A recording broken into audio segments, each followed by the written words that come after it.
The skins have come out of the tanning solution, we've spun them as dry as we can get them, we then pin them onto boards. So they're in here, dry and covered, all wrapped, underfloor heating. So they're going there, that's waiting yesterday. They'll be in here for 3 or 4 days, depending on the thickness of the wool, the type of skin, etc.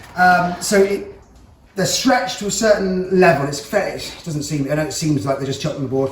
It's actually it is a knack to it. You've got to start at one end, bring them down to get even stretch on them. You're trying to get enough stretch to give them tensile strength, but not enough to pull them out of shape.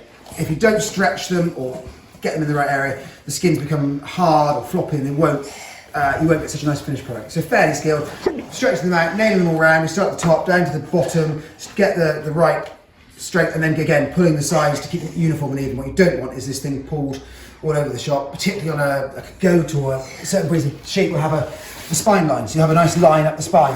And if you don't get this bit, or deer skins will say, if you don't get this bit right, the spine line ends up doing that, or you get a misshapen line. So they're pinned out in a certain way to give them the right You nature only structure. pin them out once, you don't pin them out and then stretch them We again. don't, no. We pull them out once, stretch them the first time, pin them, allow them to dry.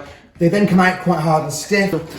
Once they've come out, they're like that. So they're crispy and hard.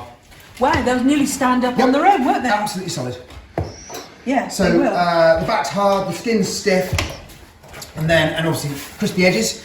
But again, the tags are still in it, so we know exactly whose skin this is. That we can track that right through the whole process. That number 525 on that one, so we can tell you whose it is and where it came from.